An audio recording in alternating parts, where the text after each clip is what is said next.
Hello, and welcome to the Long-Term Investing Podcast with Baskin Wealth Management. I'm Barry Schwartz, Chief Investment Officer. Baskin Wealth Management is an independently owned investment management firm with over $2 billion in assets under management, providing customized wealth management solutions and services to families and foundations. In this podcast, we ignore all the noise and have conversations that make sense about the things that matter in today's markets. It's what we talk about with each other here in the office, and we want to share those conversations with you. Please stay tuned for our legal disclaimer at the end of the episode. Welcome back to the podcast. I'm Barry Schwartz. I'm joined by Ernest Wong. Happy June the 4th. Can you believe it's June, Ernest? I can. It's like, I think there was a frost warning. I didn't play golf on Monday, but there was a frost warning in Toronto on my golf club, and they extended golf for an hour or so. Really shouldn't be frost warnings the first week of June, but that's the way the weather goes. Have you gone out to play golf yet this year? I'm still learning. All right. I can't say I'm... We're all still learning. I've actually only played on like a real course once in my life. All right. Well, Didn't finish. I think we played like 4 holes and then left. Well, you're not playing with me until you get better. So if you like this podcast, please subscribe on YouTube, on Spotify, and of course on Apple. Please give us a 5-star review. If you like this podcast, thumbs up. And please tune in. Tell all your friends we love doing this podcast for you. And we plan to release new episodes every week. And eventually we're going to get some new ducks. They're coming. They're in the mail, Ernest. So it's pretty exciting. Stay tuned for new Warren and Charlie ducks. I don't know if people know where these ducks came from. Where did they came from? They came from... So when in 2015, I went to the Berkshire Hathaway annual general meeting. Mm-hmm. And they have this big hall full of things. Like, it's basically where all of Berkshire's portfolio companies are able to sell things to the shareholders. Yeah. And I kind of didn't really want to go all out because, you know, you're at the Berkshire Hathaway like value investing pilgrimage, but I still wanted something to show that I was there. So you bought the ducks. This was kind of the cheapest, most relevant thing that I could find at the AGM. So you didn't buy a Dairy Queen ice cream bar or any Buffett books? So we got ice cream for free because they give you lunch. Mm-hmm. And I think we got ice cream. That we didn't have to buy. And what famous investors did you meet with when you went to the Berkshire meeting? Well, I can't say I met anyone. Or pointed, I know that guy, yeah. I took a photo with Bill Ackman. Okay. It's a bit of a... let's just put it this way. He took the photo, but he wasn't super nice about it. All right. But beyond that, it's a great experience. Don't know if the allure will still be there going forward if Buffett's no longer going to be answering questions at the meeting. What was that weird thing that I read where his daughter may be on the stage next year? Is that true? We'll see. Yeah. Well, definitely, we know that his son, Howard Buffett, is going to be a non-operating chairperson and on the board. His daughter, Susan, also. Or at least involved in, I'm not sure in the day-to-day running of the business, but you know, the family has a lot of money tied up in that business. And it ain't necessarily so bad, right? We love to invest in companies where the family retains a stake. Owners care, owner-operators care, families care. You know, they want to keep, I think they want to keep the integrity of Berkshire alive, what Warren has created. You know, Warren's still going strong for now, but the bottom line is I think it's a good signal, a good sign. Yeah. Yeah, I saw some people on Twitter laughing about it, but you know, you go and create a $1 trillion company and then you can start making fun of people.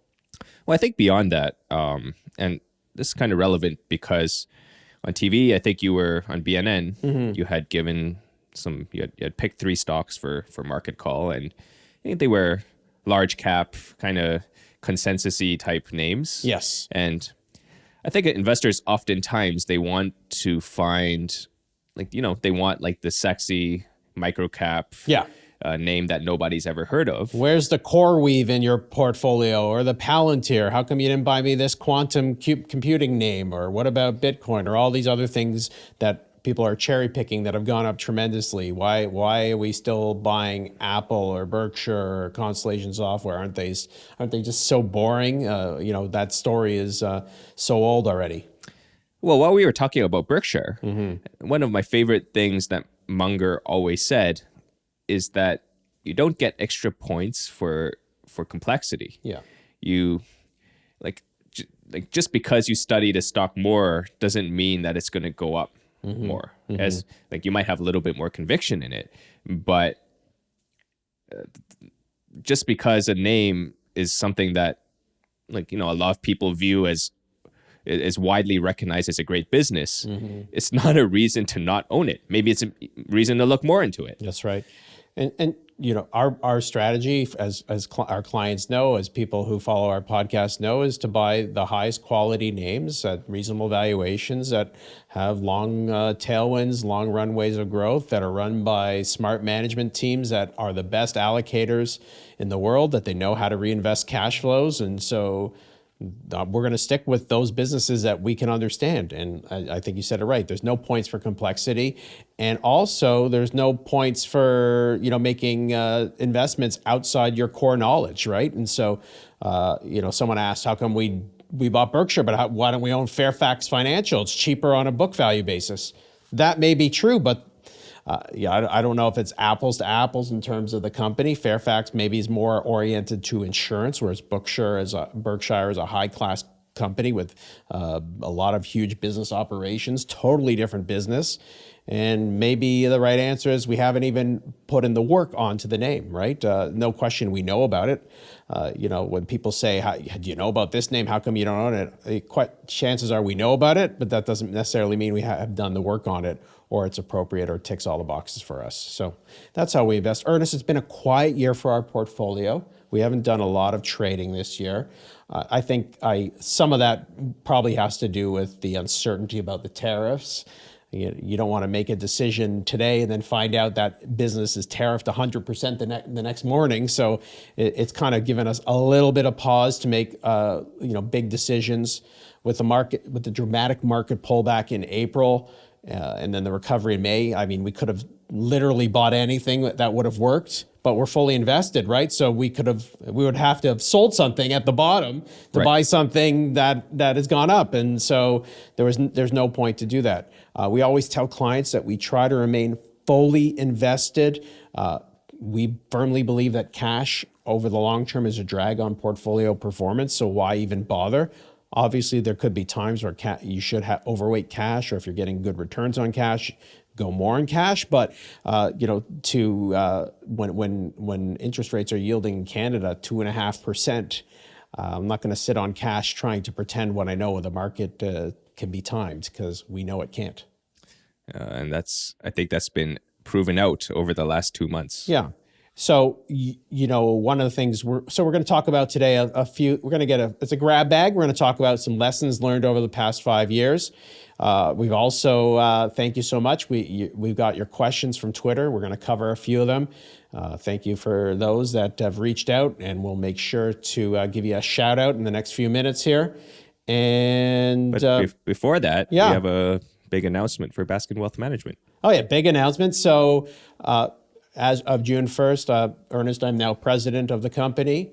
It only took 25 years to get to the presidency, but what an enjoyable ride, and what a great business we have, and a great partnership that I've had with David Baskin, as long as my other partners, Scott Maisy and Robert McDonald. And Ernest has become a partner in the past 5 years, and we hope to have more employees as shareholders over the next few years as we continue to grow. Some clients have asked, are you going to continue to do the podcast? Yes. Some clients have asked, are you still going to manage my relationship? Yes. Nothing has changed.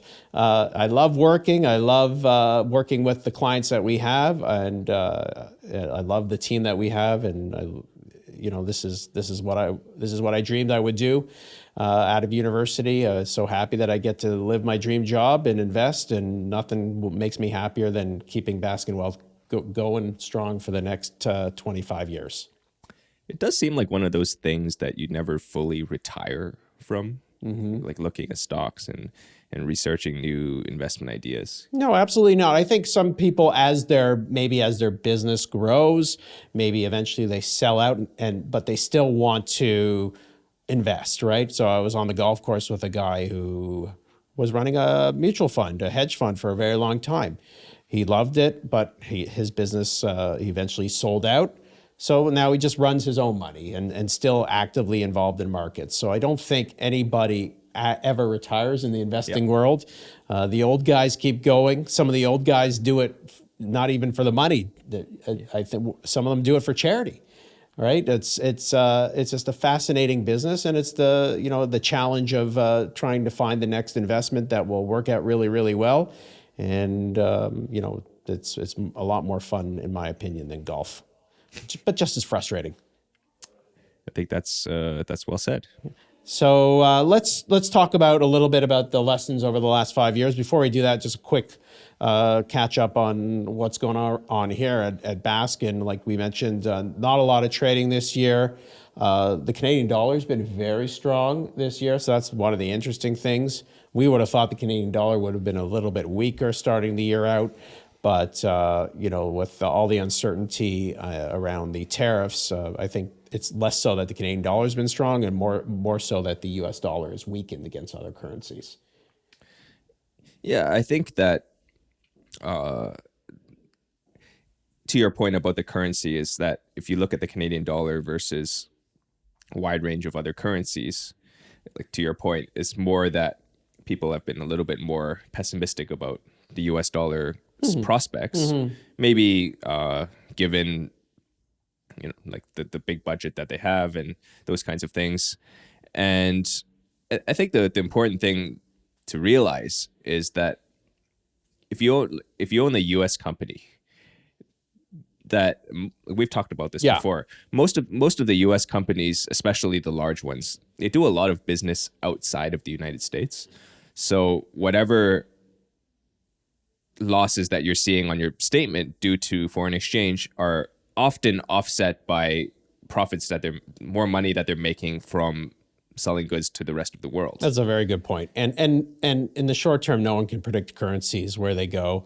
It's geopolitical based. It's anything can happen with any country's economy. More tariffs, things can reverse very quickly. So we don't like to make major changes based on currency. We recognize, though, it's another risk in investing, right? You try to control all the risks you can.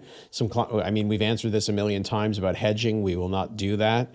It's just an extra cost that is added to the clients, and it's really just a guessing game as to what the currency is going to do. And so, I'd rather spend more time trying to guess what companies are going to do and focus on that than on something completely unknowable. So, it's been I see, Ernest, the TSX is at an all-time high. The all-world index, all-world MSCI is at an all-time high. The U.S. markets are not far off from an all-time high. So no complaints really this year after two strong years in a row, 2023 and 2024, considering all the craziness that's going on. Obviously one of the drags for us is the stronger Canadian dollar against the U.S. dollar. But that's not causing me to lose any sleep. I hope it's not causing you. No.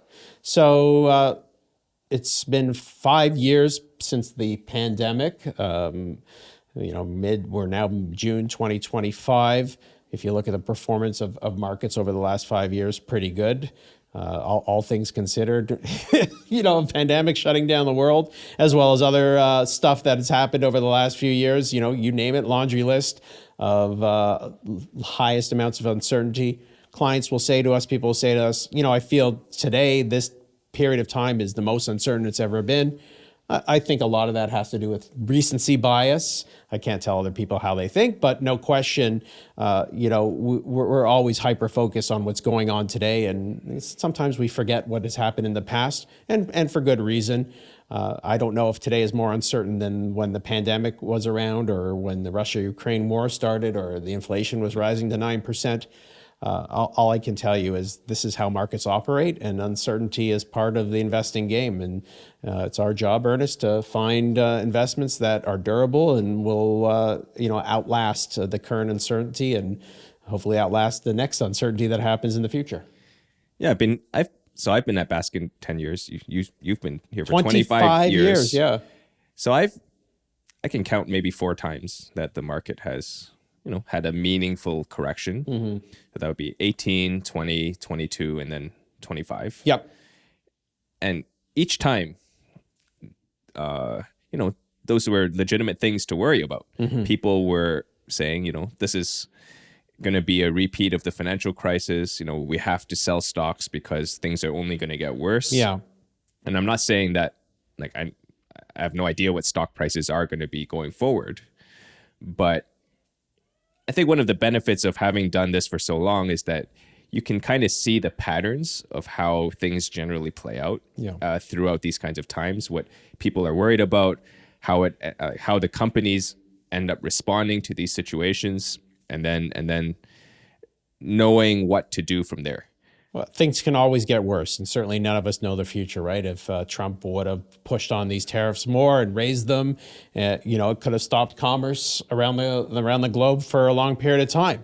And yeah, that could have led to a global depression, right? Or the Russia-Ukraine war could have spilled out into other countries and caused mass destruction, mass chaos for the markets. Inflation, if the Fed was not aggressive enough raising interest rates, could have stayed at very high levels for a long period of time and caused lousy market performance. So everybody has a right to be worried when world events cause chaos and when the market starts to fall. But you have to play the odds. You have to determine whether you think this is a temporary issue or it's going to last longer. And sometimes it will be worse than you thought, and sometimes it will recover quicker than you thought. And we always say here, Ernest, the news doesn't have to get perfect for the market to recover. It just has to get less worse. And it just has to be some signs that we can get out of it, right? So when Trump started to pause some of these tariffs, that was it. That was the news that you needed, that gave the market confidence that, okay, the hard line is over, and maybe we can see a way out of this. When the Fed started raising interest rates in 2022, and we started to see inflation coming down, the markets got confidence that we could get out of this. The pandemic, when we had no idea what was going to happen, and clearly the numbers were getting worse. People were getting sicker. People were passing away. But what we're finding is not everybody's going to die from this, and the world that eventually will recover. The markets roared higher. So every single time, you just need to see some light at the end of the tunnel. If the markets can sniff it out, they're going to recover. And if you're going to sit there waiting for the skies to clear before you invest, you're going to miss every single time that huge recovery. And then you're just going to be paying the prices that you were paying pre-crash or correction. Yeah, I would say the one thing that I've really, going through these times that I've really learned is that, business quality matters a lot. Because the macro environment's going to be what it is. Every company is facing uncertainty about supply chains, about consumer demand, about you name it. You name it, anything can happen. Yeah. But if you have a well-run company that ideally has some form of a moat around its business, has some competitive advantage, it has a good balance sheet so that can survive through volatility and whatever happens, and they make money so that they don't have to fire half their employees just to stay afloat, then they're very likely to come out better from the situation because their competitors had to shut down or pull back on spending. They probably grew market share throughout that period, and when things improve, then they're in a better position overall. And one of the key points, what we always talk about is when markets do react to uncertainty and stocks do fall, even though it may or may not affect the fundamentals, we've said it before, it doesn't necessarily mean the stock becomes riskier because the price is dropping or there's the volatility in the market. That's just the market doing its emotional thing. And possibly, Ernest, the risk of the company's valuation is actually less because it may have fallen way more than what the impact of this current event is going to be. So far, so good with these tariffs. We haven't seen much impact to our company's portfolios. I can't speak to the market overall in other companies, but not so bad. And if they're not going to last forever or get worse, it may have been an overreaction in April, and that's why we're grateful what we saw, a nice recovery the last month or so. So what are some of the lessons, Ernest, that you've learned over the last 5 years in terms of we started talking about that, but what would you say is some of the key takeaways for you? I think the key takeaway is that buy and hold is really hard. Yeah. It's like it's one of those things that everybody likes to say. I'm a buy and hold good companies investor. Mm-hmm. But it's actually a really, really hard thing to do because, the stock price is going to go up and down, and that's fine. But when the stock price falls, so the way that a typical analyst and the way that we do it here is that we'll research an industry or a sector or a company. We'll find a company that we like out of that process, ticks all the boxes. They have good capital allocation, good competitive position, and so on. Mm-hmm. And you buy it, and then maybe something happens to the company, right? Maybe the macro is a little worse.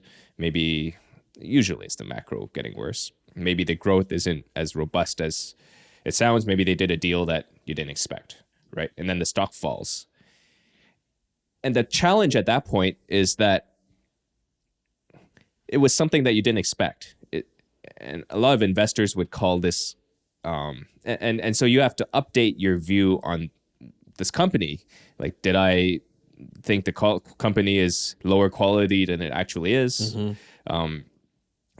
Or am I just simply wrong about the fundamentals of the business? Mm-hmm.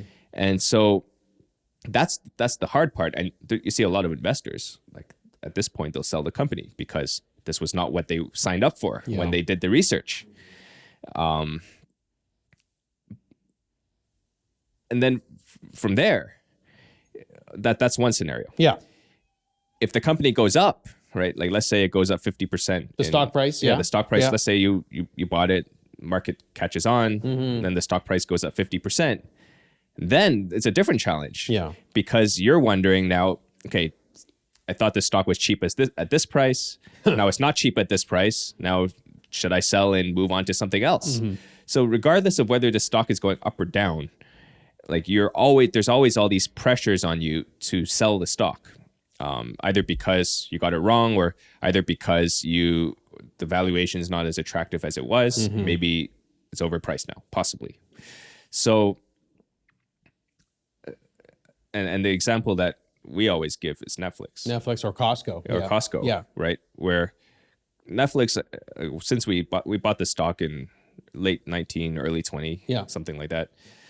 Then it went up like 100%, then down 80%, and then up like another 4 times from wherever the bottom was. Pretty much. So it's gone up close to 10 times from the bottom, right? Yeah. 180 was the low. It's 1,200 today. Yeah. So it's been a real roller coaster, mm-hmm. and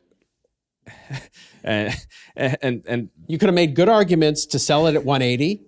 And you could have made great arguments to sell it at 500 and great arguments to sell it at 700. Like, you pick a price and those arguments are wonderful. They make sense. Yeah, the next Netflix has lost its mojo. They're losing customers. Streaming is not going to be the growth business that it was. And they have to, whatever the narrative is that you want to come up with and backfill based on what the price is doing, you can. And surely it makes logical sense. And we all go through it and we read all those narratives too. And, it's either you trust that the future for the company is going to be better than the past, and that you trust the management to be able to allocate the free cash flow in ways to expand and grow the business.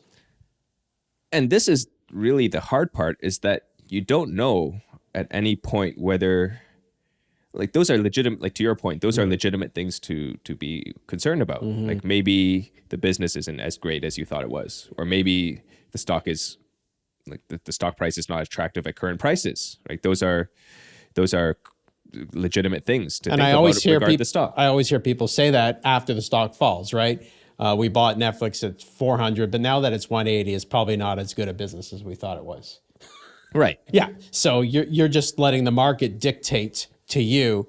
So what do you do in those situations? You just keep talking about them. What do we do? Like when a stock falls a lot or Netflix crashed, we keep talking and looking at our research and listening to other people have to say and reading what the management has to say and trying to understand what the future is going to look like. Is it really impaired? Chances are if it is impaired, then you probably should sell it at the bottom.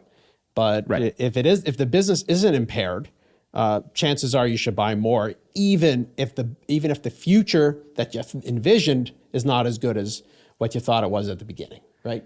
Yeah. So one example of that is that I think we bought PayPal. For those who remembered, we bought it during COVID, and long story short, it didn't go well. Nope. Right. And I think we reevaluated the situation. We realized that we were over extrapolating growth based on a like a one-time event that was not going to continue going forward. The competitive landscape had clearly gotten stronger, and even though the valuation was not what it was, like it didn't seem like the prospects were great going forward. So that's why we decided to sell that and move on to something else. Yeah. And that's kind of the process that we have for all of the names that we have today, where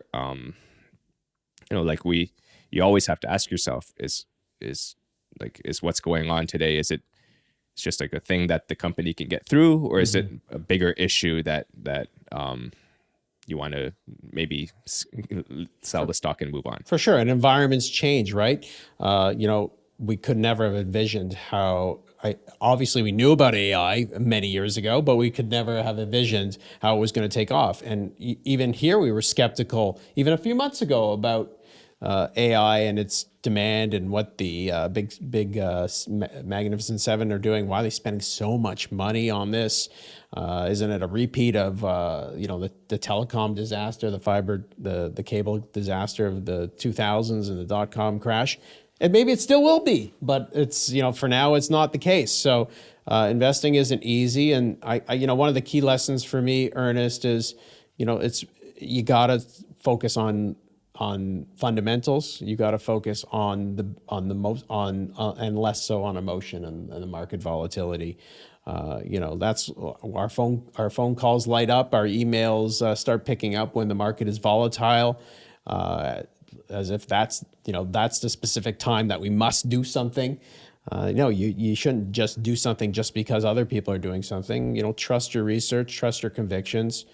But I think more importantly, the key lesson for me is, and I've said this before on the podcast, everybody's playing a different time horizon game with their portfolio, right? So no question, someone can say to Ernest, Netflix, the next 3 months could be bad, for whatever reason. Maybe Disney's offering, free 3 months for people, and that's going to get people to switch. I got it. Yeah, exactly. Who knows, right? And so... But is that a thesis killer? That's what you have to determine, right? Is that going to destroy the company's long-term goals and what it's doing or not? And we try very hard not to let the market dictate how we think here, but it's never easy. Yeah, I think the other thing that I've probably consistently underestimated is the ability of management to change their business. And like sometimes there's situations where it's probably impossible for the company to pivot to whatever's happening.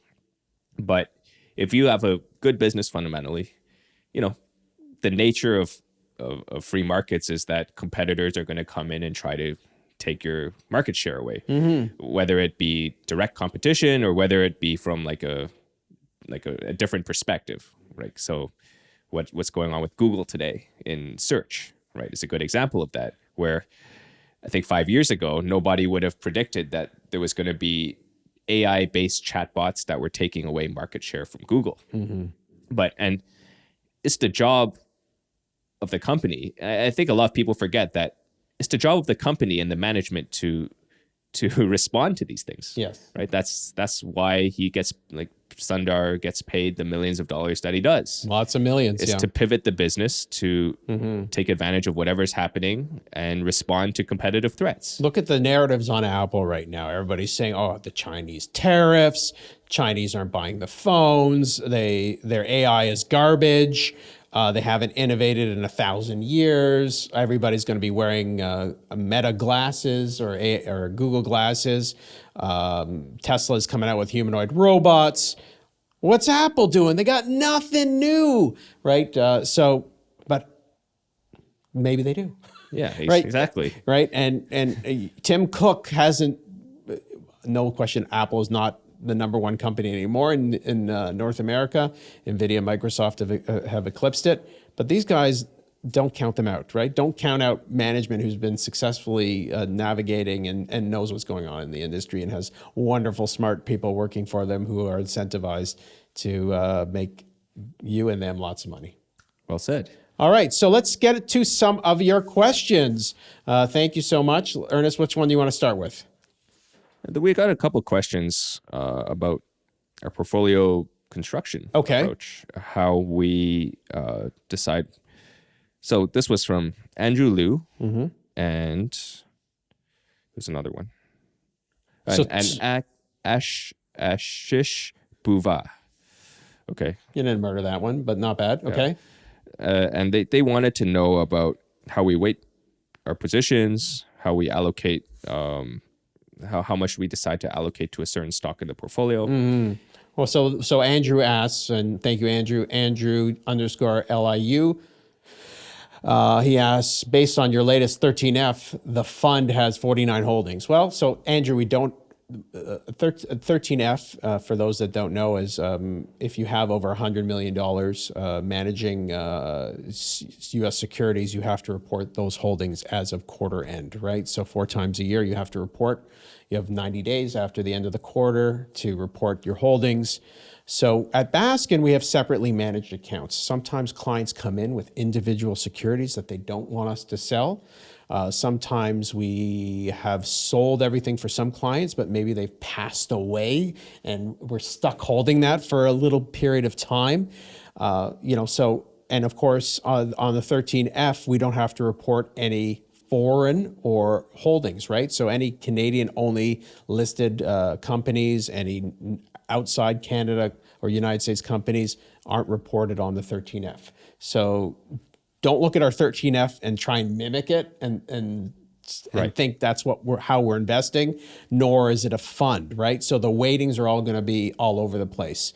As managers of a separately managed account, Ernest, we're trying to manage a portfolio for each client, right? So we have specific rules bases that we use for that management. Try not to let any one stock get too big in the portfolio. Try not to let overweights in any one sector. So our portfolio managers focus more on the client experience, the client-specific portfolio, instead of how much does Baskin collectively own of stock A, B, C, or D. That's not important. Right, and then beyond that, we have different strategies. Some, to your point, like some clients, they prefer a more growthy type strategy. Yeah. Other clients are a little more conservative. They want dividend income, and so like there's those kinds of considerations as well. Yeah, but to be more specific, our comfort level is around 30 names per portfolio, 30 companies. We tend to. I think we've mentioned this before, when clients start with us, we tend to start out as an equal weight on most securities. And we try to follow the Peter Lynch approach, which is if it's doing well and the fundamentals are improving, try not to be so aggressive on trimming and rebalancing. We don't do a lot of trading that way. But once a security gets quite meaningful into a portfolio, if we're so lucky, then it is open for trim. We have a fiduciary responsibility to protect people's portfolios. We're not a hedge fund. We're not trying to only pick our 3 best ideas. Our clients work very hard for their money. They want to protect it. They want it to grow also. We have 2 competing things sometimes, but that's really the thought process of how we build our portfolios. We feel we're quite concentrated, having around 30 names, but others may feel differently. Whether or not we add more names or reduce more names in the future will really depend on our comfort level with our investment approach and how we learn and change going forward. Yeah, one thing I would add to that is that every business that we own or every stock that we pick is hopefully a good company that has compounding, that we think can compound earnings into the future. That's a great point, Ernest. So given that, it makes sense, a little more sense, that we are equal weighting the positions rather than trying to say, do I like this one or this one at any given point in time? That's right. There's lots of different ways to approach it. You can say, well, I have a lot of conviction in Apple. I'm going to make it an 8% position. I have less conviction in Live Nation, but I still really like the company's long-term fundamentals, so I'm going to make it a 2% position. I'm not saying that's right or wrong. It's just not how we do things. As Ernest says, we pretty much believe that every company that we own is going to compound our clients' capital at high rates of return over a long period of time. And so we can't tell you which one's going to do better than the other, and only anybody can. So why not equal weight them? And then as time progresses, rebalance and trim some high winners, maybe get rid of names that we have less conviction in, and that's how we manage money, and that's what's comfortable for us. Maybe one day Ernest will tell me, there's a better way to do things, and I'll listen to him. But for now, this is the way we think really works for us and our clients. Quite honestly, we prefer to do not a lot of trading. We are a buy and hold place. We don't want to trim and rebalance and pretend that we know that stock C is going to do better than stock A. So, why don't you rebalance now? Because you're just picking some random point in time to do that rebalance. Right? We'd rather just say, okay, company, the valuation's way too high. Let's trim it across the board. Those are things that we think about too. So, a lot of different approaches to investing. It isn't easy. Yeah. I think we answered both those questions. I think we covered that pretty well. Yeah. So thank you very much. It's Ashish, and Andrew. Thanks for following us. So just because we have $100,000 in Enbridge doesn't mean we bought the stock. Right? Yes, exactly. So you may see some names there where maybe a client owns Shopify or shares in Enbridge or some other random position. It's because the client brought it in on an individual basis and asked us not to sell. Maybe they're an insider at the company. God only knows. Maybe they have a huge capital gain. And so that's why you'll see more names than what we usually talk about on our podcast or in other media. Great. Okay, next question. So from Grant Monroe. He wants to know why we invested in Waste Connections over other waste management companies. Yeah, Is it home country bias, valuation management, or focus on smart acquisitions? Mm-hmm. And I think the one thing I want to admit is that I think we do have a home country bias. Mm-hmm. And it's not because we're Canadian, so we want to invest in Canadian stocks. I think it's just more that being in Canada, number one, there's like a tax advantage to owning Canadian stocks, especially if you're getting a dividend from it. And then you're just more familiar with the market. Like we've talked about Tim Hortons before. I think being in Canada, we just naturally understand a company like Tim Hortons a little bit better than somebody who doesn't live in Canada and doesn't appreciate what the brand means to the country. Mm-hmm, mm-hmm. So Waste Connections is not a Canadian company whatsoever. No. It happens to keep a Canadian listing as a result of acquiring a company called Progressive Waste Solutions. I think they acquired it 8 or 10 years ago. I can't remember exact date. And I think in these situations, I think that as much as it depends on the sector, right? There are certain sectors where you really have to understand all the various players and because everybody's competing head to head against each other, like for example, like Netflix versus Disney. Like, I think you cannot own both Netflix and Disney. It's just a contradiction of you cannot simultaneously be bullish on both companies at the same time because they're contrarian. Like they represent different ends of how the industry ends up evolving. Although if you want access to the parks business, Netflix doesn't have anything similar, right? So you can always come up with an excuse why you should own it. Yeah, or maybe the stock falls too much and it's attractive. But totally, I get it. In a portfolio construction, you shouldn't be betting, doing one. I hope this one goes up and I hope this one goes down unless you're long short. Yeah. For Waste Connections, I've studied a handful of other competitors in this space. I think the one thing that really attracts us to Waste versus the other guys is there's two things. Number one is their focus on market selection. So they focus more on exclusive markets or vertically integrated markets where they can earn superior returns on acquisitions. This is not really the case with the other large waste providers, where they often go in very competitive situations that are and have a business mix that is maybe more skewed toward residential, which is quite different than other aspects of the industry. And so we like the strategy, we like the management. They have it does seem to me that Waste Connections has an unusually strong focus on culture and safety and those kinds of things, which are a big deal in the waste industry. For sure. Because it's a very dangerous job. So and smelly. Yeah. So I think that don't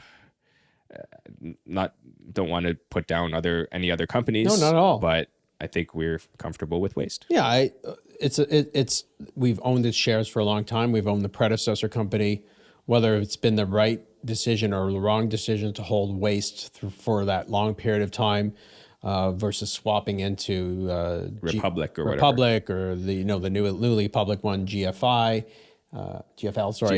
that came out a few years ago.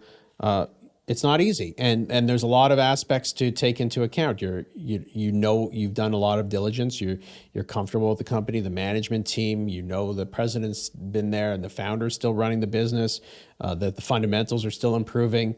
Why swap it for another one? Why pay that capital gain? Do you really think, unless you really have a strong conviction that company A is going to do better than what you already have, if you like the industry dynamics, why pay the capital gain? Why go through all that nonsense when it may be the absolute wrong decision? So these are the choices one has to make in portfolio management.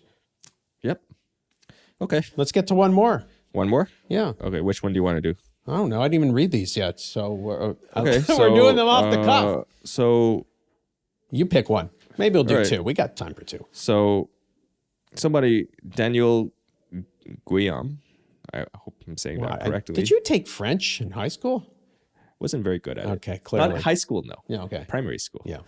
It says he wants to understand the differences between Canadian and American businesses and investors. Okay. I think we'll need another podcast just to cover half of that question.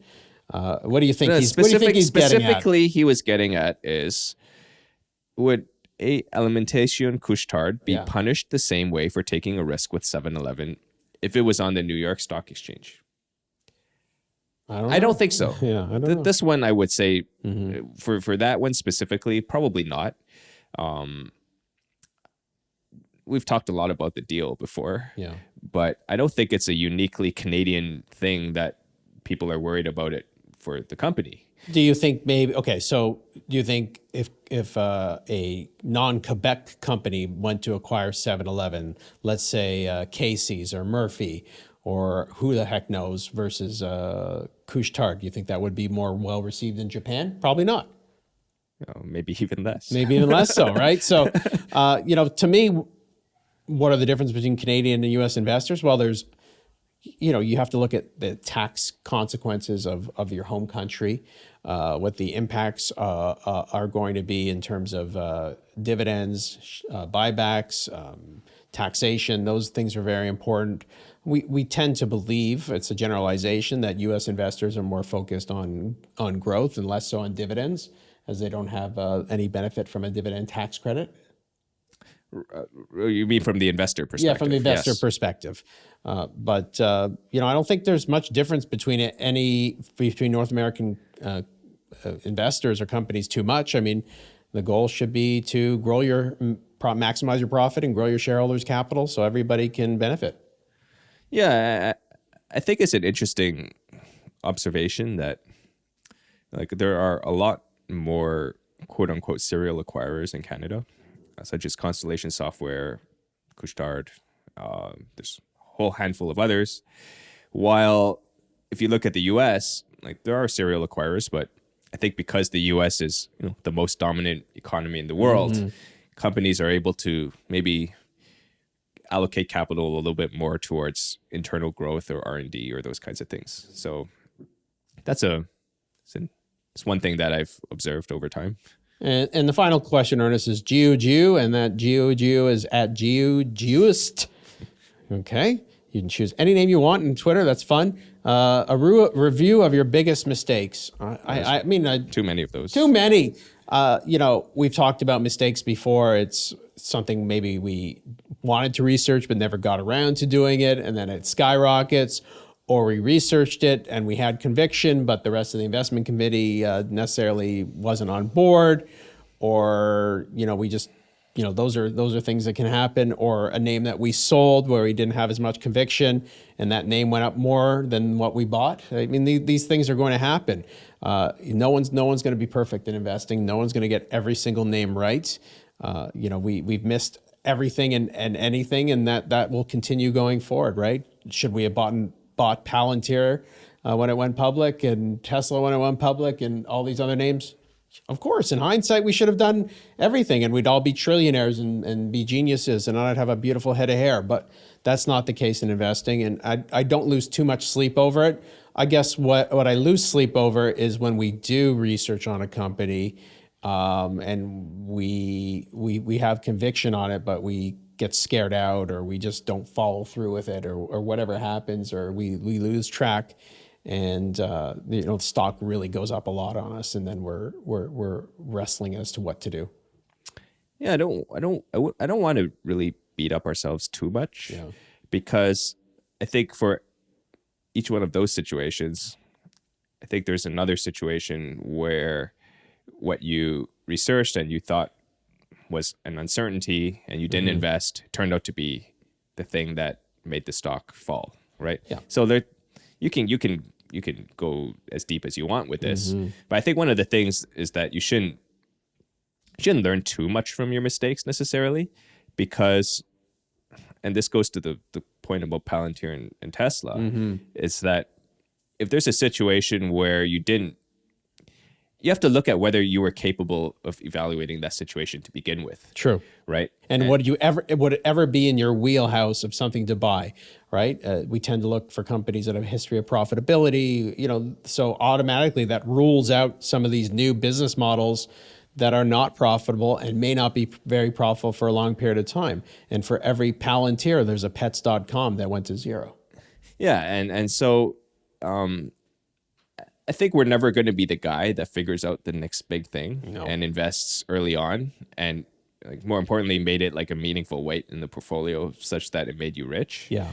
But I think that's okay, because we have our strategy, and I think on average it works well enough. Yeah, I mean, more importantly, what we do is try to reduce the amount of mistakes we make when purchasing an investment, right? And so what keeps us grounded is some of those key characteristics we're looking for: the history of profitability, the ability to reinvest cash flows at high rates of return, a business model that we can understand, not chasing momentum, not using complex strategies, not getting suckered into companies that are buying back stock with debt, or companies that may look very, very cheap on a valuation basis, but the business model is getting worse, right? And so, those are the things that I think keeps us out of trouble. And I think you said it correctly. We're less worried about the mistakes that we've missed because there's going to be a billion more that we're going to make, and more worried about the mistakes that where we lost our focus on our strategy or our process. Yeah.